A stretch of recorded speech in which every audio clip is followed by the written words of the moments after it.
जिन दोस्तों ने हमारे YouTube चैनल को सब्सक्राइब नहीं किया है, सब्सक्राइब का बटन दबाएं। बगल में लगी हुई बेल आइकन को हिट करें, जिससे आगे आने वाले वीडियोस आपको रेगुलर मिल सके।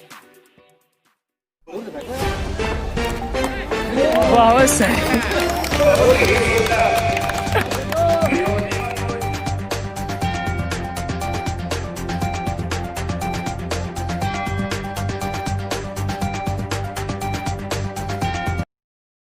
जनपद का नामित सदस्य के रूप में अपनी भूमिका अदा करूंगा।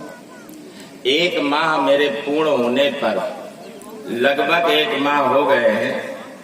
आप सब ने देखा होगा कि मैंने पहली बैठक जब ली है, उस बैठक की जो डेट थी, उसी समय मुझे कोविड-19 की बीमारी से मैं ग्रसित हो गया था और उस बैठक में मैं सम्मिलित नहीं हो पाया था।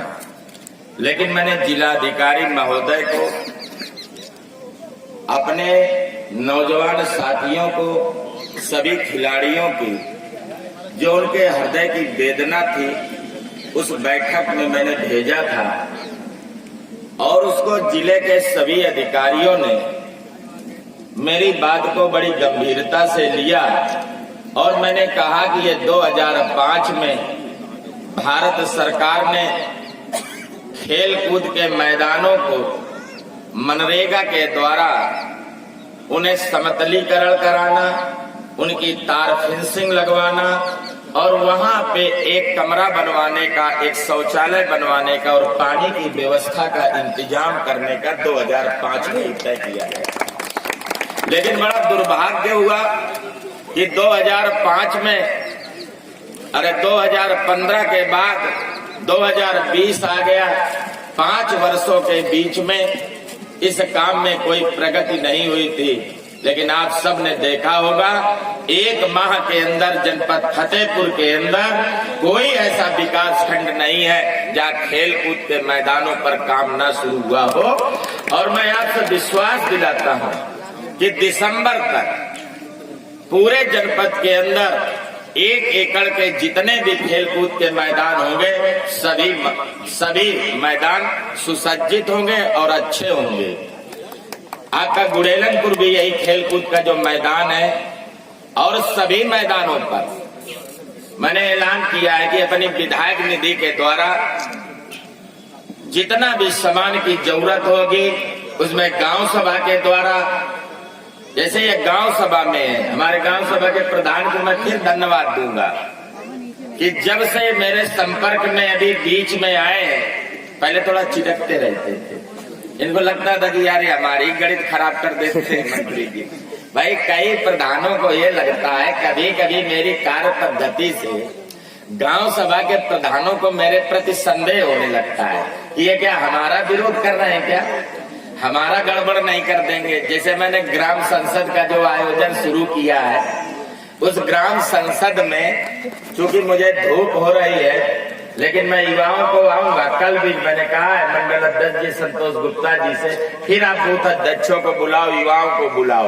एक बार मैं प्रशिक्षण गांव सभा का सभी नौजवान साथियों से वार्ता करना चाहता हूँ।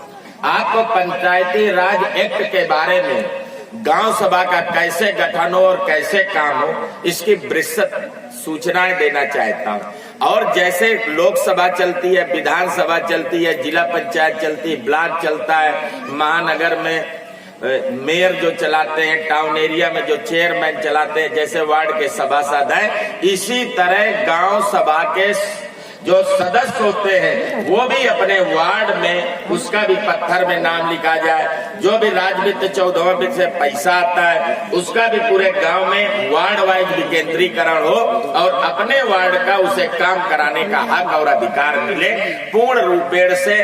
ब्लॉक में जो ग्राम पंचायत अधिकारी है या गांव सभा के प्रधान है, वो लोकतंत्र में जो महात्मा गांधी का सपना था, महात्मा गांधी ने जो त्रिस्तर पंचायत का गठन किया था, उसमें कहीं न कहीं हमारे ब्लॉक के अधिकारी, कर्मचारी या गांव सभा के द्वारा उसे ठीक से नहीं अमली जामा पहनाया जा रहा है।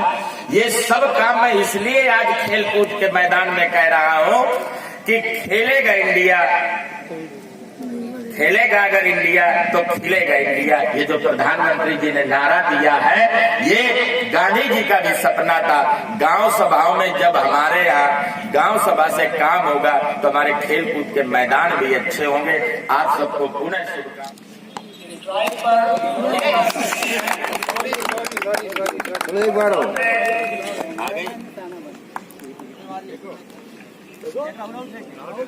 एक और फेंको। बच गया आउट होने से। बहुत सही।